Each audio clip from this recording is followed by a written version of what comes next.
Hey everyone, my name is Jake and today we are going to be looking at some malicious compliance stories, so sit back, relax and enjoy. It's the Great Pumpkin Vindicative HOA President. I've told a shorter version of this story in the comments, but it's probably worth its own post so we can all hate on HOAs some more. I babysat and elder sat for the neighbors down the street who committed this malicious compliance, so I was there to hear the ranting as this whole mess went down.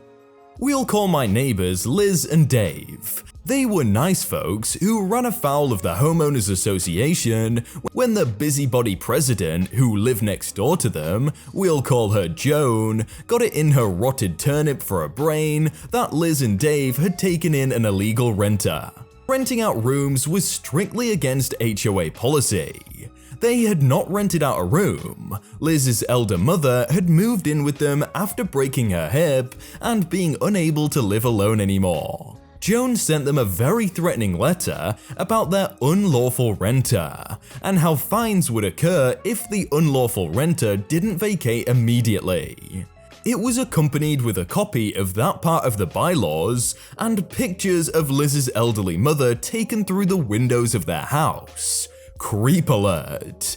They wrote back that there was no renter and explained the situation. Joan did not believe that story and had the HOA lawyer start sending them certified letters about their continued violations with ever-increasing insane fines. This went over poorly. Liz and Dave got their own lawyer to fire back a cease and desist letter. After many increasingly aggressive back and forths, it all culminated in an association meeting where Liz, Dave, and Liz's mother came in with ID and birth certificates, and basically made Joan look like the pimple on the backside of humanity she was. They won, but Joan was furious, and swore she'd get them for something. Joan maintained until the day I left for college, last I knew of her, that Liz and Dave had forged those driver's licenses and birth certificates to keep their unlawful renter.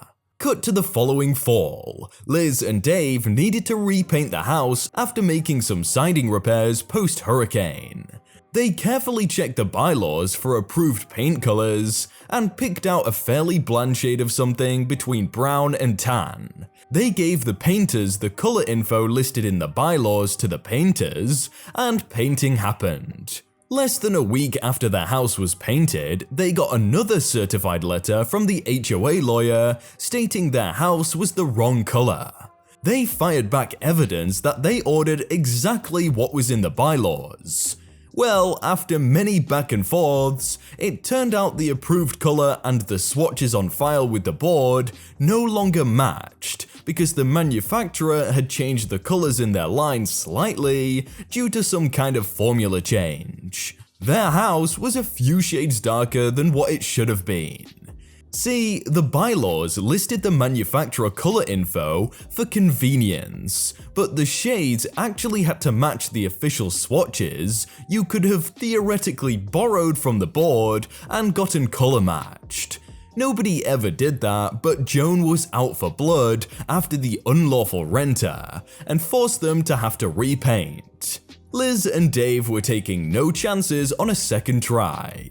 They got the swatch set from the HOA. For some reason, it made no distinction between approved accent colors. Most houses in their neighborhood had brightly colored doors, or house colors. They decided that if they had to paint their house a second time, Joan, the dog that caught the car, could live next to the most garnish option they had. It was pumpkin orange. The painters asked multiple times if they were sure. They were very sure. You couldn't see the orange from the inside, but you sure could from next door. Joan made many attempts to object to this, but it was within the letter of the HOA rules, and the house stayed orange until long after I moved away. HOAs are just the stupidest thing, but I guess Halloween will be really easy for them now. You won't leave until all your stuff is in the van? Okay. Okay, so this may be borderline a malicious compliance, but I assure this is a good one, and it's one of my favorite stories to tell about my mother, and don't worry, I play in this as well. So this happened when I was in my late teens, 17 if I recall correctly, and was still living with my mum. During this time, she had gone through a divorce with my stepdad. Let's just call him Richard. As the name applies, Richard was a real, well, Richard. He was smug, arrogant, saw himself as smarter than everyone else, and when he gets upset, he can be a real devious idiot. Now, Richard was still living with us, as the house he was going to move in was still unlivable. So he would put on the charm trying to get my mother to take him back, but that ship had sailed a long time ago. All while moving his stuff into his van, very, very slowly. One day, I am sitting in the dining room eating my lunch, when I hear my mum and Richard arguing about something. I only recently learned that they were arguing about how the house he was meant to be moving into, that was unlivable, was actually very much livable. They were going back and forth as they moved their argument in the dining room. I am just sitting there eating my sandwich. My mother is angry. Richard is trying to defend himself. Then a light bulb lights up over his head as that devious smile appears on his face. A smile I knew all too well. Huh, fine, but I won't move until all my stuff is in my van. My mother is ticked, as she knew as well that he was dragging his heels with that. But then she collects herself. I can see the gears running, but I didn't know the malicious compliance she was thinking up. My mum, with a sweet smile, fine, then leaves. Richard, seeming to have gotten victory, leaves too. The next morning, I am in the dining room eating breakfast, and my mother is standing at the window just watching Richard. As he was leaving to go to work, taking my mother's car, I don't know why, to get there. It is an hour drive to get there, and he leaves pretty early. I hear the car turn on, then drive off. The moment he leaves, my mother turns to me. Hey, OP, you up for some moving? Instantly, I knew what that look was about yesterday as I smiled back to her. We begin to move his stuff into his van, moving his bed, his bedside tables, all his junk, finding any kind of room to put it in the van. We did not stop, not for a break, not for anything. We were on a mission. Professional movers would have wept by how well we did this. It was like a real-life game of Tetris, rearranging pieces for the perfect fit, slipping into impossible positions. We started around 7:30 and we finished at 1:30. The van was packed, and I mean packed. There was only enough room for the driver and that's it. We celebrated with a late lunch and just sat, giddy like little schoolgirls just waiting. Sure enough, about 4:40 Richard returns. Mum and I walk to the driveway to greet him. Oh, hi Richard, how was your day? Richard, still having no clue. Oh, it was good. Dealt with some customers, got some projects done, the usual. That's nice, that's nice. Well, you can go now. Richard, now shocked. What? I can't leave. I told you I won't leave until all my stuff is in my van. That smug smile returning on his face, it was too good. You did say that. And there you go. I point to his packed van that was sitting only mere feet from him. He turns, he realizes. The look, beyond priceless. He turned to us, his face a combination of emotions. Did you two do this? Us? Oh no, we just found it like this. Do you know what happened, OP? I just played dumb, trying to hide my smile, failing epically. I have no idea, but since all your stuff is in there, I guess you have no excuse to leave now. Richard just stared, a deer in headlights. His only bargaining chip on staying was gone. Without another word and defeat written on his face, gets in the van, backs out and drives out. We turned back inside, glowing from our little achievement, knowing that we had one less Richard to deal with. Someone in the comments put, plot twist, he didn't want to move it himself so he tricked them into doing it. And that would have been amazing if that was actually the thing. What kind of mother are you? My daughter, who was 4 years old when this happened, had just been to the doctors for her scheduled vaccinations and checkup. After we left the doctor's office, I decided to take her to the store and get her some popsicles, as well as pick up extra food for dinner.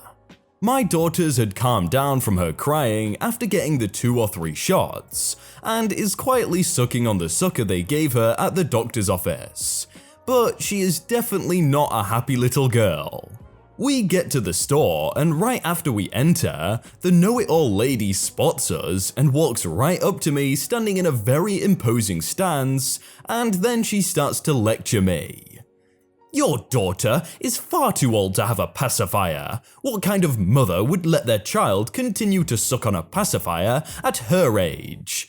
Only lazy parents who don't want to be proper mothers use pacifiers anyway. At this point, I haven't been able to even speak because of how loud and obnoxious she was being. She was also drawing a small crowd to her little display of, "Look at me school this mother. Now, get that thing out of her mouth and be a responsible mother for once." Okay, lady, if you say so.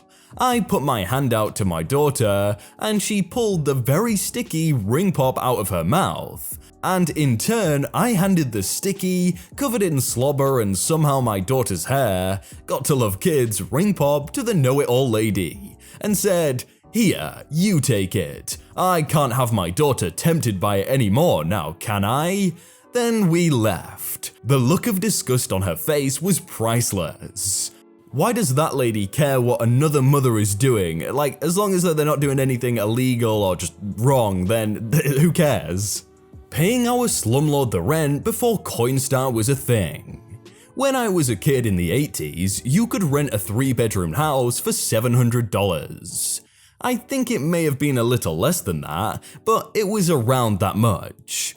Also, I have to assume that this was a completely illegal rental anyway, because there's no way in heck this place would ever pass an inspection. The yard alone was pretty big, but it was covered in 6 feet plus tall weeds and poison ivy.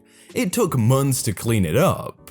The house itself was even worse. We had black stains on the walls and ceilings from soot coming out of the heating vent.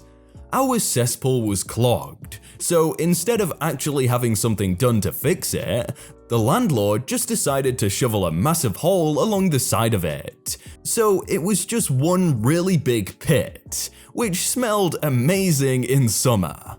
We had running water from a well, but it came out of the faucets red and brown, because the inside of the well was completely rusted. We would bring huge water bottles to my grandpa's to fill up with water. The well also froze in winter, so our neighbors were nice enough to let us attach long hoses to their outside spigots so we'd have water.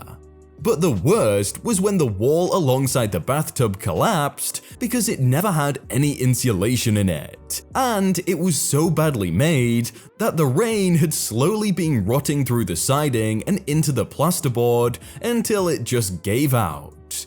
For weeks, the landlord wouldn't fix it, and my mum was super ticked because she had 2 young children that she had to bathe. So we ended up having to take them at our grandfather's, which was a 45-minute drive each way. So my mum and my stepfather decided that they weren't going to pay the rent until the wall was fixed, and the landlord countered by saying he wasn't going to get it fixed until we paid the rent. My stepfather and grandfather had several of those really big water bottles filled with change. They had been saving them up for years and years. And this was back when they didn't have CoinStar, so you would have to go to the bank, get the paper sleeves, and then put each and every coin into the rolls, and then drive all of them back to the bank. The change in those jars were mostly pennies, nickels, and dimes, because we had to use the quarters at the laundromat. So finally, my stepfather tells the landlord that he can come by and pick up the rent money. And he says that he apologizes, but some of it is in change because money's been a little tight. My stepfather said that it was mostly quarters though, and the landlord agreed to it because some money is better than no money. My stepfather had put all the change in boxes, just to make it even more inconvenient trying to get them in and out of the car. He wheeled all the boxes out, stacked up on a dolly, and loaded them into the back of the landlord's car. Every time he put a box on top of the other, he would hold them up at chest level and just let them drop, so some of the sides of the boxes split and the change just fell out all over his trunk. They were so heavy that every time he dropped a box in, the back of the car started dipping lower and lower. They were also yelling at each other while this was going on. I didn't know what was said because we were watching from inside the house, but it was funny as heck to watch. When the landlord drove away, the back end of his car was so weighed down that it dragged and sparked. Shortly thereafter, the landlord managed to get an entire new piece of plasterboard to cover the hole in the wall, which of course was the bare minimum, but it was better than having to view the pit outside every time we had to take a bath. I know it's not the most malicious of compliance, but it was funny when it happened. That's so disgusting though. I know it happened in the 80s, but I really hope they're living in a better position now. Wow guys, look on screen right now, you see those two videos right there? They're pretty good. I think you should click at least one of them and watch another one.